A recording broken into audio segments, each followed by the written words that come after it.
They found him dying and desperate, offered him shelter. Now they won't let him go. The snow never stopped falling on Varthus Ridge. For days, the storm had blanketed the mountains in an endless white veil, burying the trails and silencing the world. Aaron staggered through the drifts, one hand pressed to his side, where blood seeped between his fingers. Every breath burned his lungs. Every step felt heavier than the last. He didn't remember how long he'd been walking. 2 days? 3? All he knew was that he had to keep moving.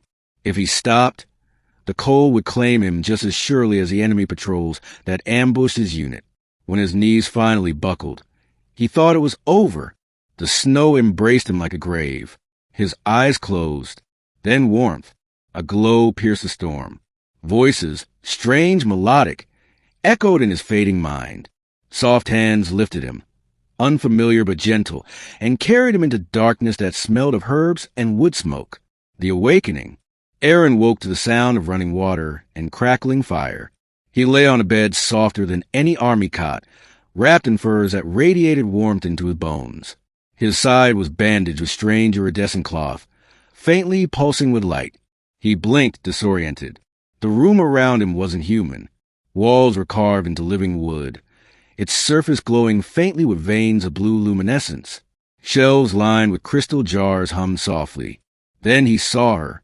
A tall figure knelt beside him.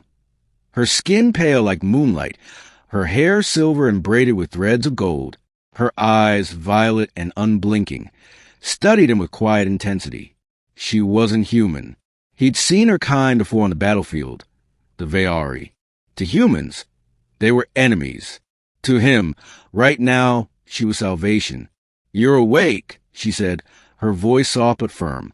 Aaron struggled to speak. "Where am I?" "You are safe," she answered. "For now." The house of the Ve'ari. Over the next few days, Aaron learned fragments about where he was.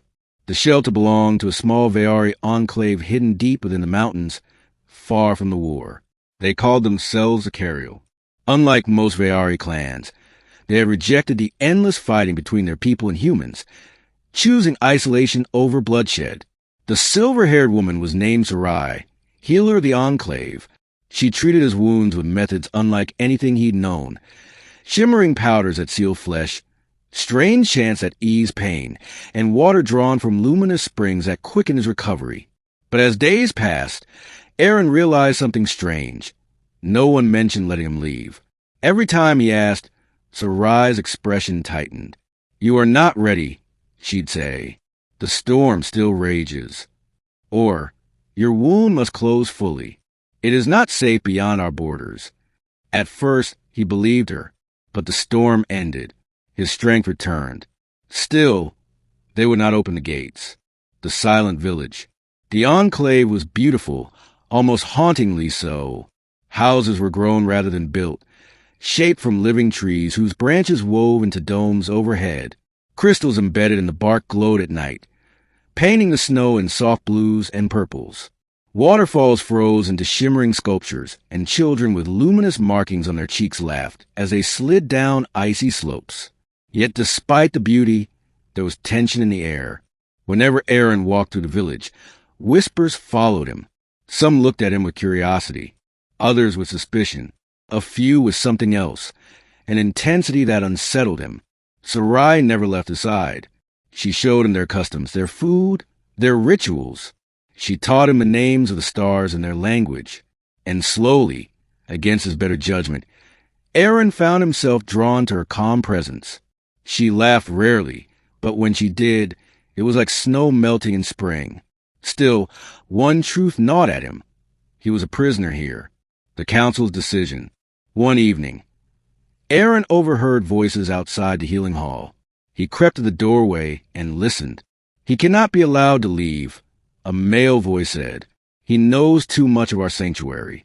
"He is not a threat," Sarai argued. "He was dying. We saved him."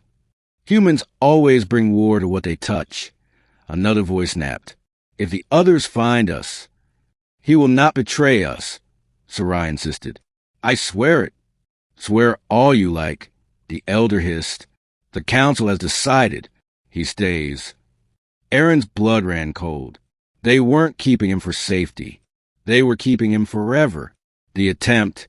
That night, Aaron tried to escape. He waited until Sarai slept by the fire, her silver hair falling over her face. Guilt clawed at him as he rose quietly and slipped out of the hall. The village was silent under stars, the gates lightly guarded. He crept past glowing trees, past silent houses, until he reached the outer wall. The snow beyond stretched endless and unforgiving, but at least it was free. He didn't make it 10 steps. Figures melted from the shadows, tall and graceful, their violet eyes glowing faintly. Ve'ari warriors surrounded him in seconds, spears of crystal aimed at his chest. Sarai stood among them, awake and alert, her expression unreadable. "Aaron," she said quietly. "Why?" "Because I can't stay here," he growled. "I have people out there. I have a home." "You will die if you go back," she said. "Your war will kill you. Then let me take my chances." A long silence. Then Sarai stepped forward, lowering the spear of the nearest warrior. "You don't understand," she whispered. "It's not that we won't let you go. It's that we can't." The truth. Back in the healing hall, Sarai revealed the truth. The luminous cloth on his wound, the healing waters, the chants, they weren't just medicine. They had bound him to the enclave in ways he hadn't realized. "The Cariol's healing is different," Sarai explained, her eyes shadowed. "It doesn't just mend flesh. It links life to life. In saving you, we tied your heartbeat to ours. If you leave this place, if you stray too far from the sanctuary, your body will fail." Aaron stared at her, stunned. "You mean I'm trapped here?" She nodded. "You should have told me." "I feared you would not accept it," she whispered. "But Aaron, perhaps it is not a curse. You were dying. Now you live. And here you could find peace." "Peace?" He laughed bitterly. "While my friends think I'm dead. While my world burns." Sarai's violet eyes shimmered. "Your world has always burned. Stay and you can live." The choice. Days turned to weeks. Aaron raged, argued, pleaded, but the truth remained. Leaving meant death. The bond tethered him to the enclave's heart. Slowly, unwillingly, he began to adapt. He learned their language, their songs. The whispers that once followed him softened. Children who had feared him began to laugh at his clumsy attempts at their games. And Sarai never left him. One night, under the auroras that danced above the ridge, she stood beside him. "Do you still dream of leaving?" she asked. "Every night," he admitted. "And if you could—" He hesitated. For the first time, he wasn't sure. "I don't know anymore." Sarai reached for his hand. Her fingers were cool, but steady. "Then stay. Not because you must, but because you choose to." He looked into her violet eyes, saw the quiet hope there, and realized the war he'd left behind had already taken everything from him. Maybe here, in this strange, luminous place, he could start again. The man who stayed. Years later, travelers spoke of a hidden village in the mountains where a human lived among the Ve'ari, a man who had been found dying in the snow and saved by the enemy he once fought. He never returned to the war, never across the ridge again. And when the auroras lit the night sky, villagers said they could see him standing beside a silver-haired healer, hand in hand, watching the lights together, forever bound to the place that would never let him go.